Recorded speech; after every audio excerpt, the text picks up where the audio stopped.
Good morning. It's been a while. I've been traveling. We were in Washington last week, but it's fantastic to be back with you.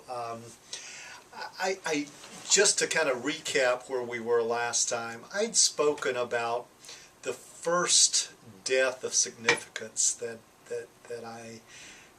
came into my life, and really the impact of that death. And it was my uncle, and I'd spoken about how incredibly difficult it was to really put my arms around the fact that I might not see my uncle again, and I wouldn't experience his spirit again. And in many ways I was dealing with his death, but I think I was dealing with my death, and lots of really kind of crazy things like that. But one of the things that I spoke about at the end was, at the end of almost a month of searching for answers from all the great thinkers of history, and not finding those answers, what I did find was peace. And I went out in my backyard and asked God for peace, and if He was there to show me His peace and allow me to feel His peace. And the evidence that God gave me was peace. And what I want to talk about today is that irrational? Is it irrational for thinking people, scientists such as myself, people who deal only in empirical facts, to be able to make decisions that are not measurable? You can't measure my peace, but I know that I had the peace. And there are three philosophers that's really influenced me in this regard. One is Soren Kierkegaard. The other is the Harvard philosopher William James. The other is the great philosopher Martin Gardner. And William James says, he was the Harvard philosopher, says, there is absolutely nothing irrational when there is no empirical evidence that we use our emotional evidence as ways to make decisions. And in fact, he says, and I'm going to go to some notes here, he said, the thesis I defend, briefly stated, is this: our passional natures not only are lawful, but in many cases must decide an opinion between propositions whenever there is a genuine option that cannot, by its nature, be decided on intellectual grounds. And what he was saying is, when there are circumstances when you don't have measurable yardstick scientific evidence, it's okay to make decisions based on our emotions, what we feel, what we sense, because just because we can't measure them doesn't mean that they're not there. When I was going through the process of grieving for my uncle, I got the unequivocal result of peace, and that was okay. It's okay to make decisions.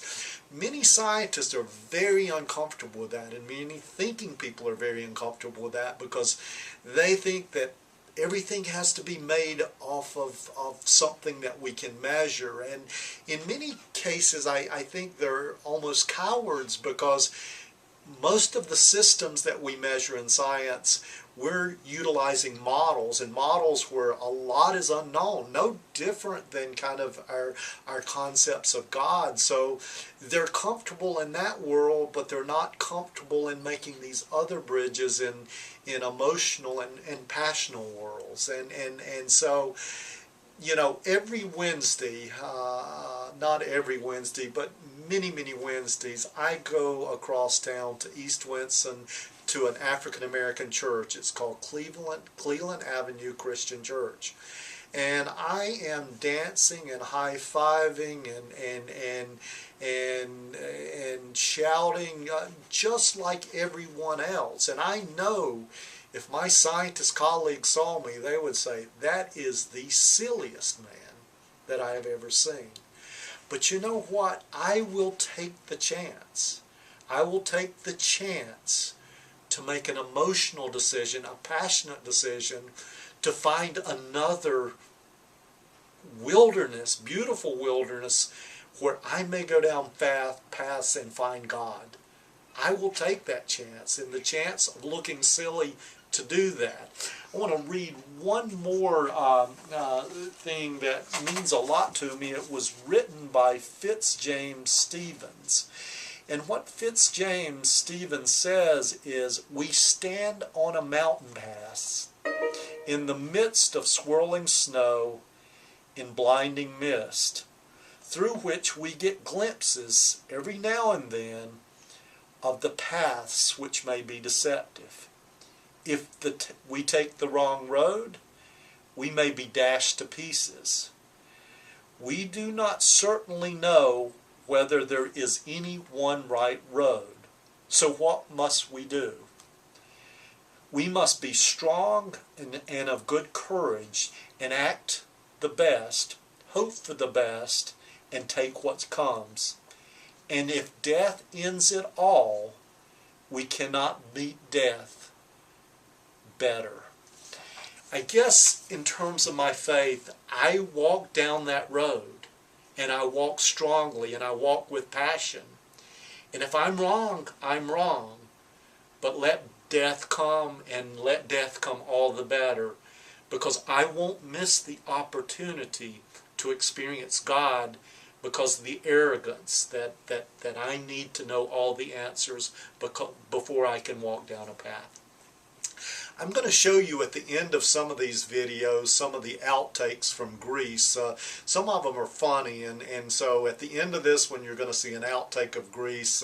It's just a few minutes, or a few seconds actually, but I think some of the things got left off, and I think you're going to enjoy them.